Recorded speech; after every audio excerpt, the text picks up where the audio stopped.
News 18 के viewer को जुले और नमस्कार। मैं मुरुफ सांजिन लद्दाख से आज के टॉप हेडलाइंस के साथ।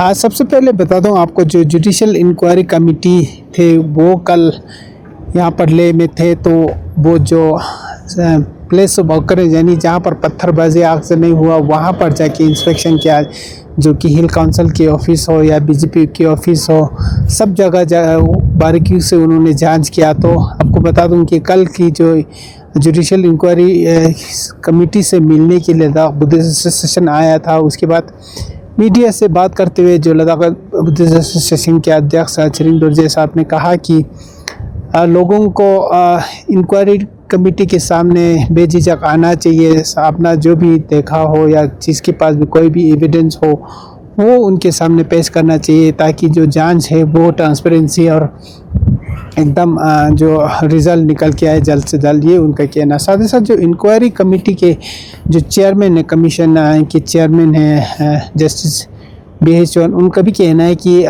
लोग को जो भी आए उनके सामने वो सभी को अटेंड करेंगे। साथ ही साथ उन्होंने ये भी कहा कि 1 महीना का समय देंगे जिसमें लोग अपना जो भी एविडेंस हो, जो पिक्चर के फॉर्म में हो या गवाही देना चाहे या कोई वीडियो एविडेंस हो, वो कमीशन के सामने पेश किया जाए।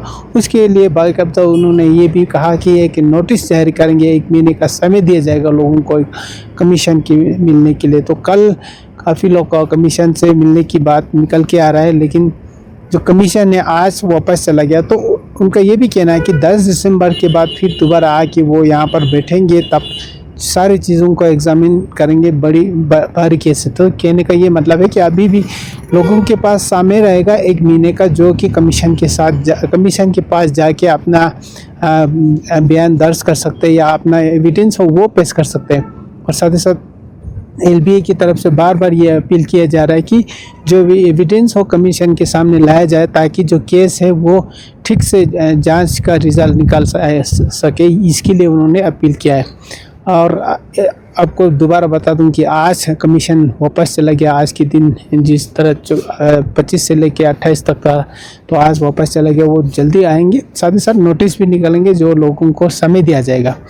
और दूसरा इम्पोर्टेंट खबर ये निकल के आ रहा है कि आज भी काफ़ी लोगों को जो जुडिशल कस्टडी में 24 सितंबर के वाक़या के बाद काफ़ी लोगों को अरेस्ट किया गया। जो FIR 144 सेक्शन FIR 144/2025 जिसमें लगभग 18 सेक्शन लगाए गए, इसमें काफ़ी लोग अरेस्ट किया गया। काफ़ी लोगों को बेल भी मिल चुका है। तो आज भी लोगों को कुछ बेल मिलने की उम्मीद है, जिसमें परमानेंट लोग भी अभी भी जुडिशल कस्टडी में, जिसमें लद्दाख बुद्धिस्ट एसोसिएशन के सीनियर वाइस प्रेसिडेंट है, उसी तरह अंजुमन इमामिया यूथ की प्रेसिडेंट है, उसी तरह LBA यूथ की प्रेसिडेंट है, उसी तरह फॉर्मर MLA दिलदन नमग्याल है, उसी तरह काउंसलर जो मल्ला नूर ससपोल के काउंसलर, उसी तरह फ्यांग कंस्टिट्यूंसी के काउंसलर टुंडू नूरबचिता भी है। आपको ये भी बता दूं कि उनका जो बेल है एक बार रिजेक्ट हो चुका है। तो नए जो बार एसोसिएशन को जो सर्विस दे रहा है फ्री ऑफ कॉस्ट, वो दोबारा से इनकी जो केस दोबारा बेल के लिए अप्लाई किया हुआ है, तो वो भी जल्दी उनको बेल मिलने की उम्मीद है। तो आज भी कुछ लोगों को बेल मिलने की उम्मीद जताया जा रहा है, जिसमें लगभग अभी भी 22 के करीब जुडिशल कस्टडी में ये सुनने में आ रहा है। तो आज भी बेल का प्रोसीजर वो शुरू रहेगा।